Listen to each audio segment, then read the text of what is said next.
In this video, I want to talk about a very easy to set up, fairly inexpensive science project that you can use to hone your drawing skills. Now, in the background over here, you'll see a book called How to Draw What You See. And in my opinion, after many, many years of being an artist, this is really the only book you ever need. It's by Rudy Derenya, How to Draw What You See. And what that book teaches, and I haven't used mine in a long time, but what it taught me when I first bought it many years ago was to take the subject that you see and basically break it down into circles, rectangles, triangles, and then round it off to complete the figure forming. It's a very good book to have, and this project that I'm working on suits that type of artwork very well. First of all, this is a stereoscopic or a dissecting field microscope. They run about $100 now, and you can put slides under here. You can also put any kind of specimen under here. I've used this for plant seeds, plant flowers. Mine came with a box that you can buy from NASCO. This model came from NASCO, N-A-S-C-O, and I think their model is now about $97. And it comes in a wooden field box, so you can take it with you if you go out in the field to collect specimens. The other thing you see here, normally I draw with a plain old Dixon Ticonderoga No. 2 pencil, but for this project I got out my mechanical pencils, and I have 4 diameters of lead here, and they are 0.3 millimeters, 0.5 millimeters, 0.7 millimeters, and 0.9 millimeters.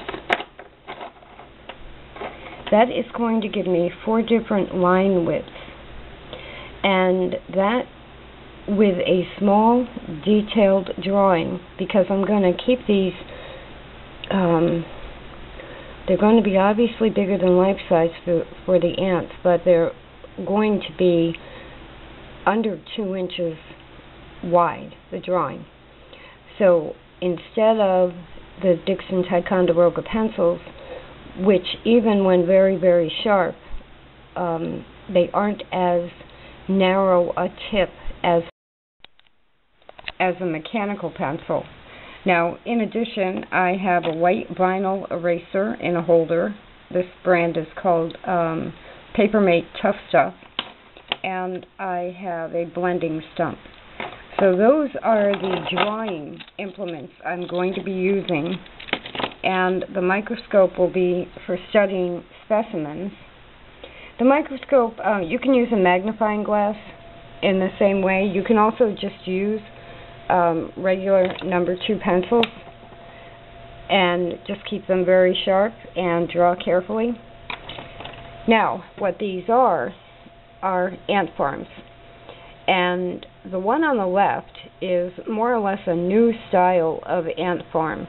NASA had done an experiment with how ants work or live in space. And when they did that, they came up with this gel product that the ants can use as both food and water. They also can tunnel through it.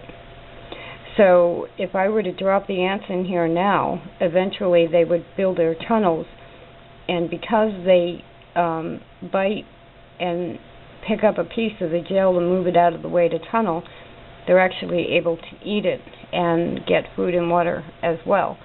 So this is more or less the newest style that I could find of a typical ant farm.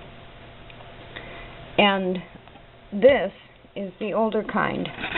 This is a classic one by a company called Uncle Milton. Now, with this one, the ants have sand, and the sand has to be slightly moist so they can tunnel through it. But you also have to give them food. You can usually give them types of seed or granola. You also have to add water every few days, or every day. I'll have to check the directions. And you also have to, every once in a while, just lift the top up and give them some fresh air. So this has a little bit more maintenance with the actual ants. But those are the two types of ant farms. There are a few different styles. This is also made by Uncle Milton. So there are a few different styles. Some of them have Star Wars themes. Some of them have rainforest themes. But this is the vintage style, regular old ant farm. Now, the reason I picked ants, obviously, you have to mail away for the ants, and this is winter time. I have found, you can also buy them online. I have found so far 3 sources for ants, and the best ants from what the information that I can find, the best ants for ant farms, excuse me, are harvester ants. And it's recommended to put harvester ants in these ant farms because they're larger than the air holes.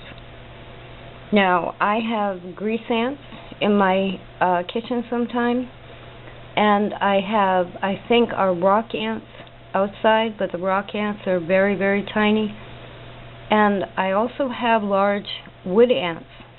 I don't have them right now, but this past summer they were all over our bulkhead. So I think that we have some what I've called carpenter ants in the past. I think we have some of those somewhere in the foundation. But those other types of ants are either too small for the air holes, or the carpenter ants are so large that I could maybe get 3 ants in here, and they, wouldn't have very far to go. So harvester ants are recommended.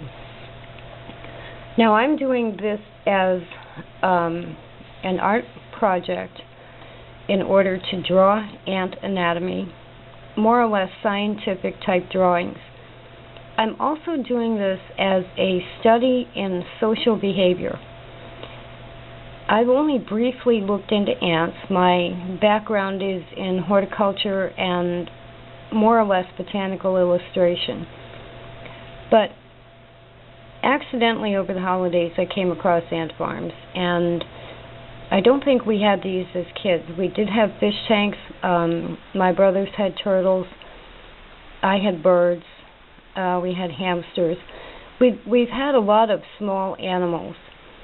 And I was looking for something that is portable, easy to care for, and, for example, many turtles carry salmonella. So you have to be careful with those. And I've been there, done that with so many of these types of animals when my son was growing up. I really just wanted something basic and simple and low maintenance to draw. So I am going to do ant farms. Now, each of these, the sand ant farms can run between $10 and $15. Sometimes you can get free shipping. You can get refills for the sand and everything. The gel one, the prices really fluctuate. I just recently found this one at Target for a very good price of about $16. I've seen them go as high as $45.